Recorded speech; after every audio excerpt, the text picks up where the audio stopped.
에서 훈련을 받는 한 수도사가 자기 스승한테 스승님, 저는 이제 훈련을 다 어느 정도 받은 것 같습니다. 저도 이제 다른 사람을 이렇게 가르칠 수 있는 그러한 역할을 좀 하면 어떨까요? 이렇게 이야기를 했대요. 그래서 그래? 너가 왜 그런 생각을 하게 됐냐? 라고 물어봤더니 스승님, 저는 날마다 이렇게 수행을 하면서 제 몸을 단련해서 맨 땅에서도 저 벌판에서도 잘 수가 있고, 그리고 또 날마다 음식 같은 거를 가리지 않고 심지어는 저 밭에 있는 풀 같은 거를 먹고도 살 수가 있습니다. 그리고 그렇게 했음에도 제 마음 가운데 어떤 이런 나쁜 마음이 찾아들 때마다 제 몸 스스로를 채찍을 이렇게 때리면서 하루에 3번씩 이렇게 제가 훈련을 했습니다. 그래서 이제는 그 훈련이 어느 정도 된 것 같아서 다른 사람에게 좀 가르치는 그러한 일을 감당했으면 좋겠습니다. 라고 했더니 그 선생이 바깥에 앞에 이렇게 묶여있는 나귀를 보여주면서, 그러면 저 나귀도 들판에서 잘을 잘 수 있고 풀을 뜯어 먹을 수도 있고 저 나귀도 하루에 3번 이상은 채찍질을 당하는데, 그럼 네가 한 훈련이 저 나귀처럼 되고 싶은 훈련이냐? 이렇게 물어봤다고 그래요. 우리가 하나님 앞에 어떤 열심을 내어서 노력을 하는 행동들이 때로는 하나님 보시기에 하나님의 뜻과는 상관없는 나의 열심, 나의 노력이 돼버릴 수도 있다라는 이야기입니다. 제가 이렇게 그 많은 영향력을 받은 그러한 그 여러 선생님들이나 또 이런 영향을 준 그러한 책들이 있는데, 그 보네퍼라는 독일 목사님이 있어요. 40도 안 된 젊은 나이에 사형을 당했습니다. 그런데 그 사형을 당한 이유가 뭐냐면 히틀러를 암살하려는 암살단에 들어간 거예요. 목사가 암살단에 들어간다는 것 자체가 참 보통 일은 아니죠. 근데 그분이 이야기했던 것 중에 하나가 미친 운전수에 대한 이야기예요. 한 버스에 사람을 가득 실은 그 버스를 운전하는 운전수가 있는데, 그 운전수가 재정상이 아니라면 그 운전수를 어떻게 하겠냐? 그 운전수를 끌어내리지 않으면 그 버스 안에 있는 사람들이 다 죽을 텐데 그 운전수를 희생시키겠냐? 버스에 있는 사람들을 다 희생시키겠냐라고 할 때 나는 그 운전수를 끌어내리겠다라고 하고, 그 일의 결과는 대신 하나님만 아신다. 그래서 저 하늘에 올라가서 나는 그 하나님에게 그 일에 대한 심판을 받겠다. 이렇게 얘기했다고 그래요. 그래서 그가 유복한 집안에 태어나서 20대에 그 교수의 자리에 오를 만큼 굉장히 탁월했던 천재성을 가지고 있었던 그러한 사람이었다고 합니다. 그래서 젊었을 때에 세상 여러 미국이라든지 이 어려운 나라들이라든지 이런 나라들을 돌아다니면서 힘들게 사는 사람들, 어렵게 사는 사람들에 대하여서 마음에 이렇게 뜻한 바가 생겼던 거예요. 그래서 그런 마음을 갖고 있던 차에 독일이라는 나라에서 히틀러가 이제 정권을 잡게 되고, 그 히틀러가 정권을 잡으면서 이 독일이라는 나라가 점점 나치의 치하에 있는 나라로 바뀌어지기 시작하는 거죠. 그래서 1차 세계대전 가운데 힘들고 어려운 그 정황에 있던 이 독일이라는 나라가 히틀러라는 절대적인 인물이 등장하니까 그 사람에게 다 동조하는 거예요. 심지어는 교회들도 다 동조해서 이 어려운 나라를 다시금 일으킬 인물이다 이렇게 생각했던 거죠.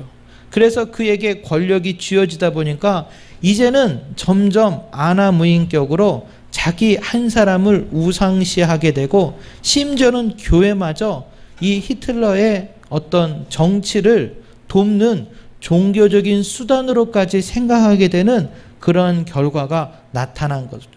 이 보네포라는 사람의 가문은 그래도 명망이 있던 집안이어서 그 당시에도 신학교에서 교수 역할을 하고 사람들을 가르치고 이 영향력을 전할 수 있는 그러한 위치였다라고 그래요. 그래서 충분히 잘 먹고 롭게 이런 호의호식할 수 있는 그런 자리였음에도 불구하고 교회에 있어서 머리는 예수 그리스도밖에 교회의 머리는 있을 수가 없다라고 하여서 그 말씀을 온전히 지키기 위하여서 그 사람은 행동을 하였고 그 행동을 통하여서 이 나치 치하에서 수감되게 되었고 마지막에 안타깝게도 히틀러라는 사람이 자살하기 불과 한 달여 남짓 그 전에 사형을 당하는 그러한 결과를 맞았던 거죠. 그래서 이 수십 년 동안 수많은 어떤 사형을 집행했던 그 관계자들이 이 보네포라는 사람을 기억할 때 그 마지막 사형장에서 나는 지금 끝이 나지만 이것이 끝이 아니라 새로운 시작이 이제 나에게는 이렇게 열려진다라는 그 고백을 들으면서 이렇게 담대하게 죽음을 맞이했던 사람이 없었다라는 회고를 했던 이야기를 이렇게 볼 수가 있었습니다. 이 분이 얘기했던 그 말 중에 제 마음 가운데 인상 깊게 남아있는 것이 바로 싸구려 은혜와 값비싼 은혜라는 말이에요. 여러분들은 싸구려 은혜를 원하셔요? 값비싼 은혜를 원하십니까?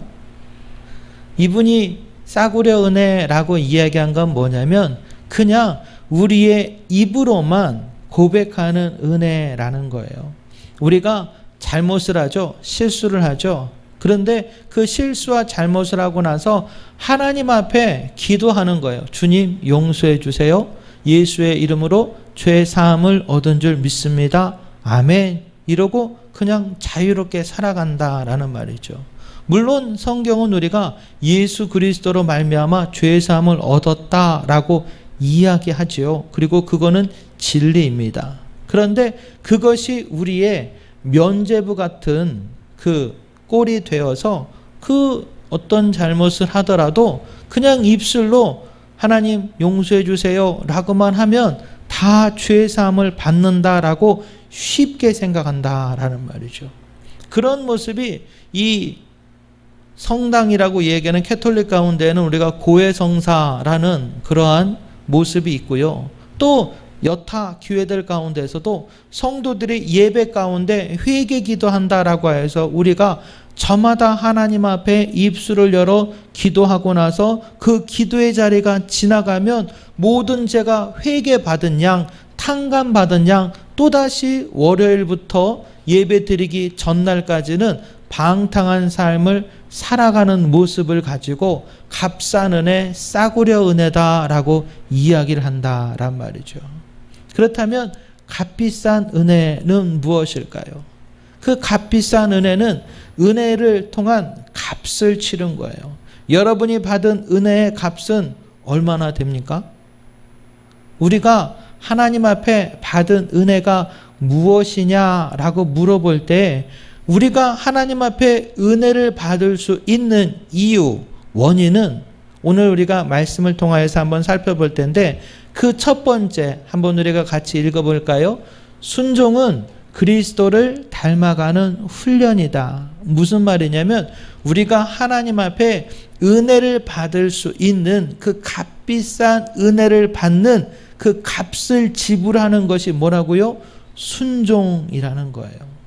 우리가 하나님 앞에 어떠한 순종을 하느냐에 따라서 우리는 하나님 앞에 값비싼 은혜를 받아 누리는지 싸구려 은혜를 받아 누리는지 결정될 수가 있다라는 말이죠.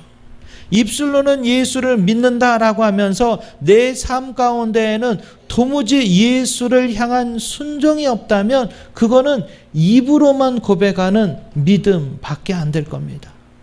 우리가 저 성경 말씀을 한번 같이 읽어볼까요?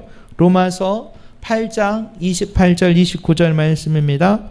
우리가 알거니와 하나님을 사랑하는 자 곧 그의 뜻대로 부르심을 입은 자들에게는 모든 것이 합력하여 선을 이루느니라.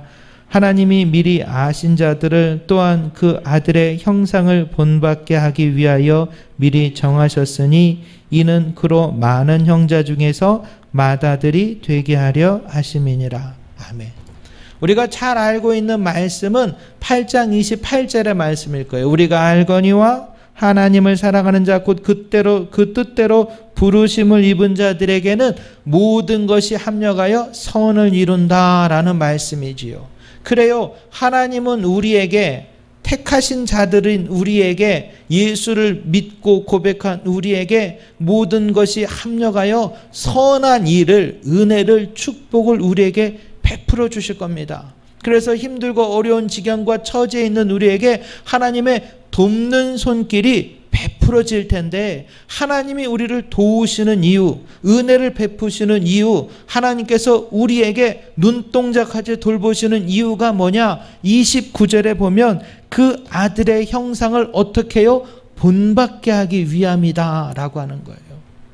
우리가 은혜를 받는다면 우리는 어떻게 돼야 되는 거예요? 예수를 닮아가야 되는 거예요. 우리가 하나님 앞에 축복을 받았다라고 하면 우리의 삶 가운데 그리스도가 드러나야 된단 말이죠.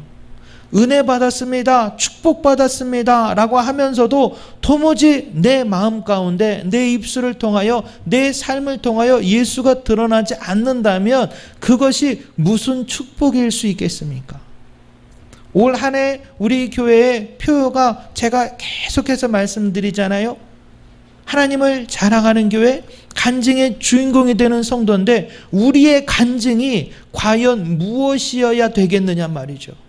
내가 하나님 앞에 기도했더니 하나님께서 내게 이렇게 물질의 축복을 주셨습니다. 하나님 앞에 내가 기도했더니 내가 이렇게 건강하게 됐습니다. 우리 자손이 잘 됐습니다. 물론 그것도 하나님에게 받은 축복이죠. 그러나 물질을 받아가지고 하나님을 잃어버린다면 내 몸이 건강하여져서 아플 때는 하나님 앞에 찾아와서 기도하다가 몸이 건강해지고 나서는 이제 내 마음대로 여행하고 하나님과 멀어진다면 과연 그것을 내가 간증이라고 할 수 있을까요?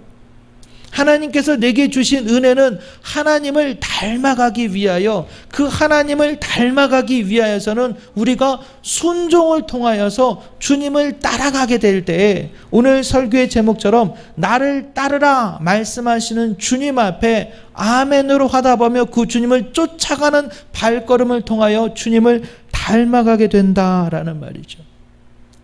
요한일서 2장 5절부터 6절까지의 말씀을 제가 읽어드립니다. 누구든지 그의 말씀을 지키는 자는 하나님의 사랑이 참으로 그 속에서 온전하게 되었나니 이로써 우리가 그의 안에 있는 줄을 아노라. 그의 안에 산다고 하는 자는 그가 행하시는 대로 자기도 행할지니라. 아멘.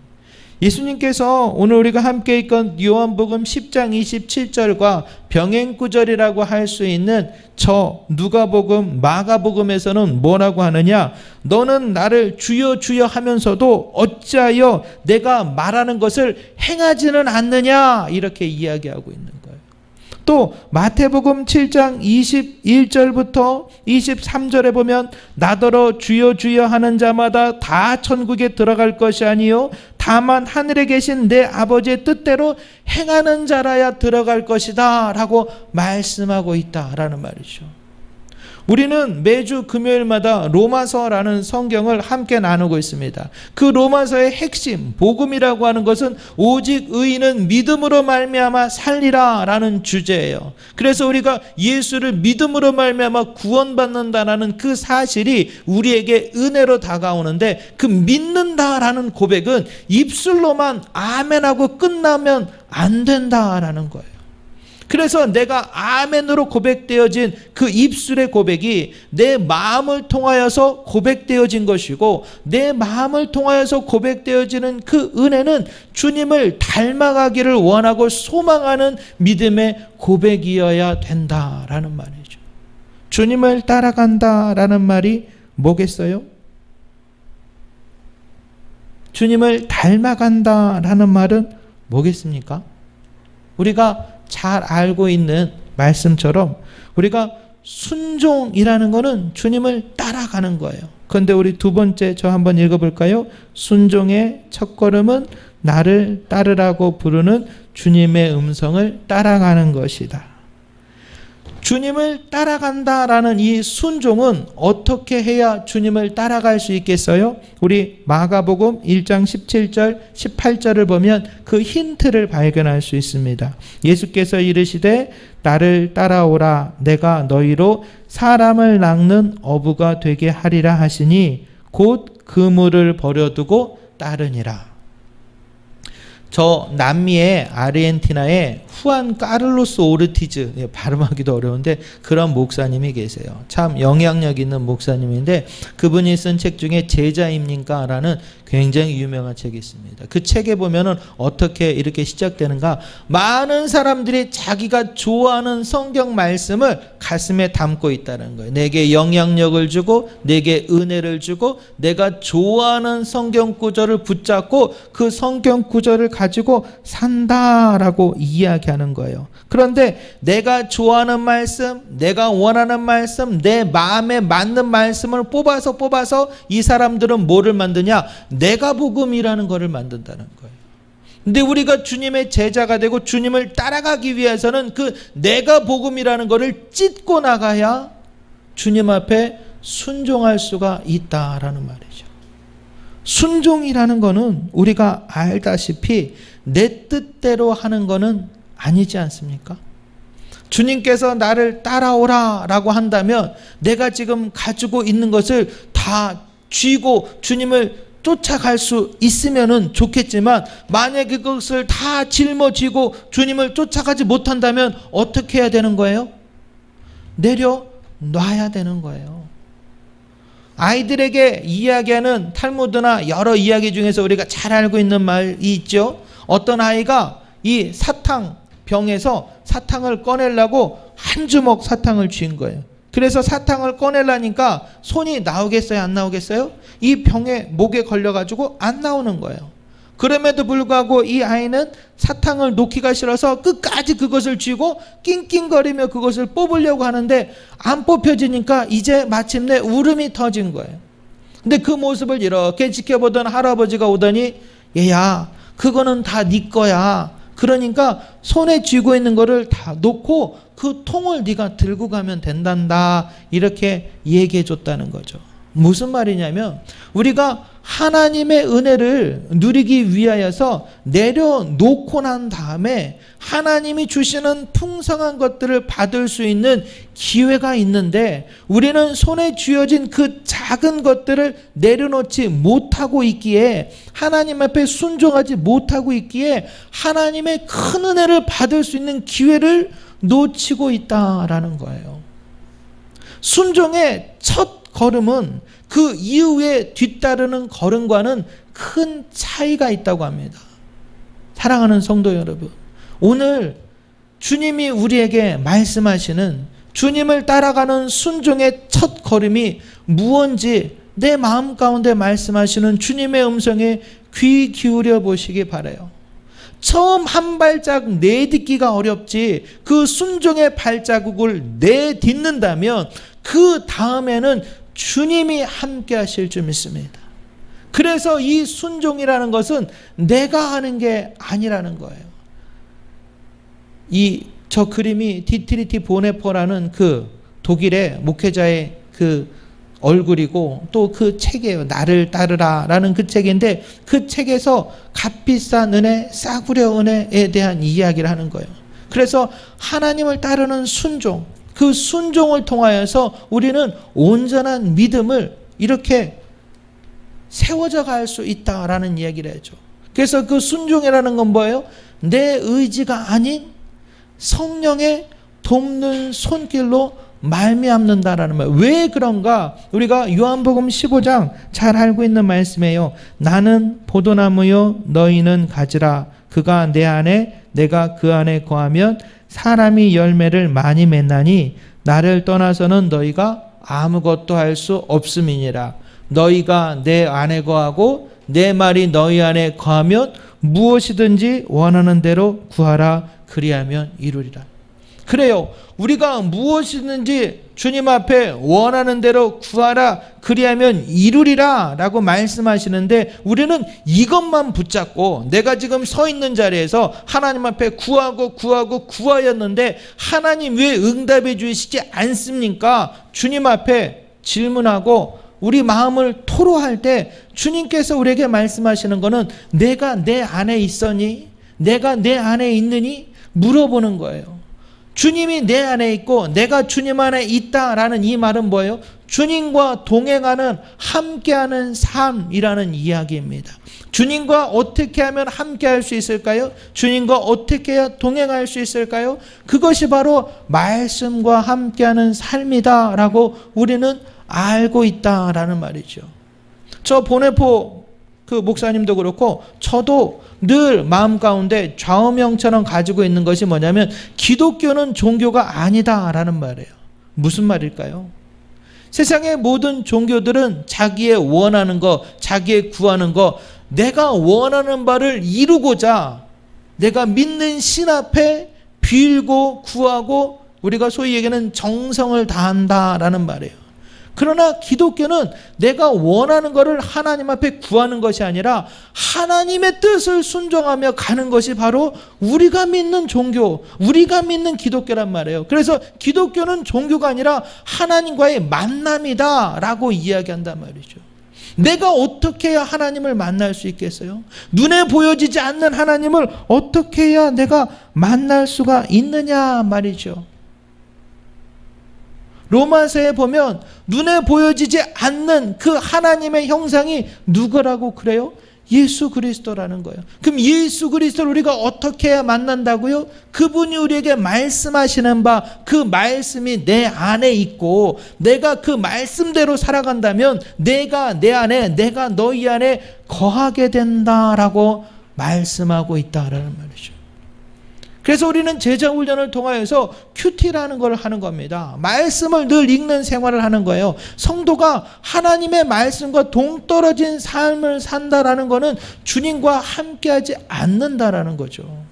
한 주간 내내 말씀과는 전혀 상관없이 내 뜻, 내 의지, 내 마음대로 살다가 주일날 와가지고 눈도장 한번 찍고 입술로 주님, 나는 주님 믿어요, 사랑해요, 내 죄를 사해 주신 줄 믿습니다, 아멘, 땡큐, 그러고 돌아가 버린다면 그 은혜야말로 싸구려 은혜일 수밖에 없다라는 거죠. 그런데 이 설교를 준비하면서 제 마음 가운데는 많은 찔림이 있는 거예요. 왜요? 그렇게 말하는 사람이 다름 아닌 저기 때문에 그래요. 성도들의 마음에 행여나 속상함이 있지 않을까? 행여나 불편함이 있지 않을까? 그래서 여러 가지 부족하고 불편한 것이 있음에도 불구하고 늘 말하죠. 괜찮습니다, 집사님. 괜찮아요, 권사님. 하나님이 다 이해해 주실 거예요. 하나님이 다 용서해 주실 거예요.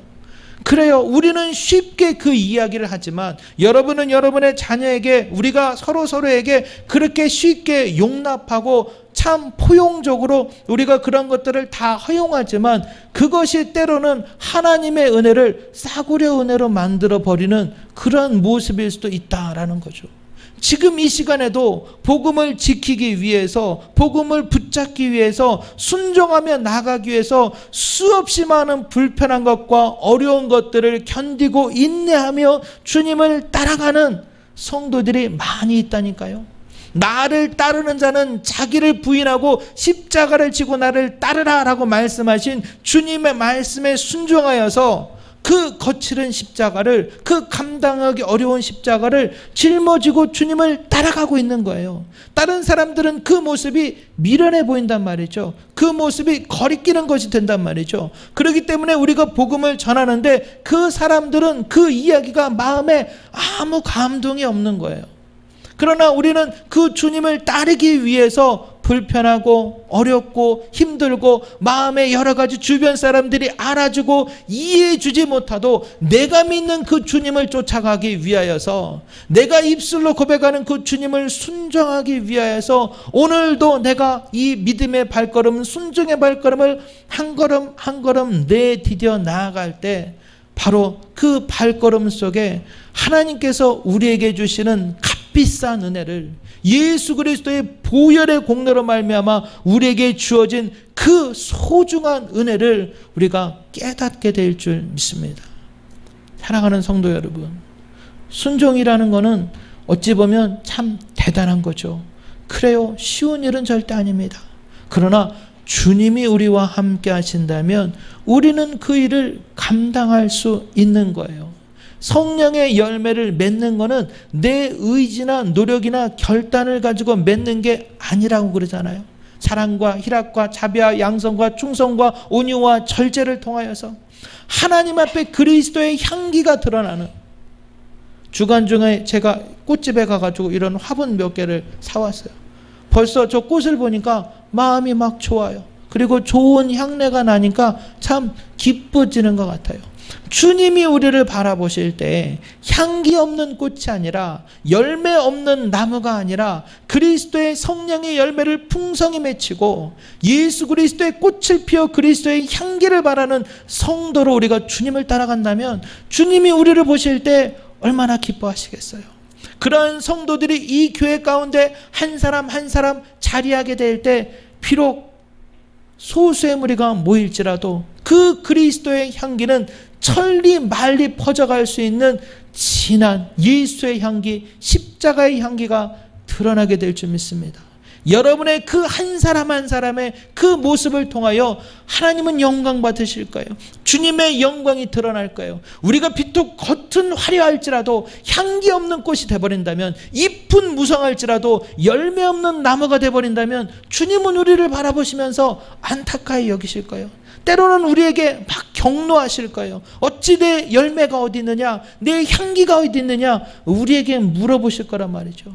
사랑하는 성도 여러분, 그리스도의 향기를 전할 수 있는 성도가 되기를 주님의 이름으로 축복합니다. 성령의 열매를 풍성히 맺힐 수 있는 성도가 되기를 주님의 이름으로 축복합니다.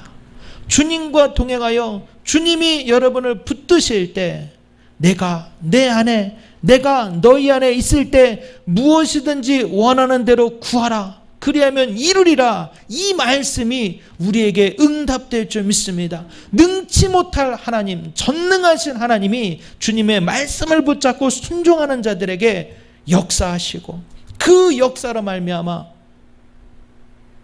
십자가가 우리에게 구원을 이루는 하나님의 능력임을 간증할 수 있는 교회와 성도가 되시기를, 여러분의 입술을 통하여 그런 하나님의 영광이 드러나기를 다시 한번 주님의 이름으로 간절히 축원해 드립니다.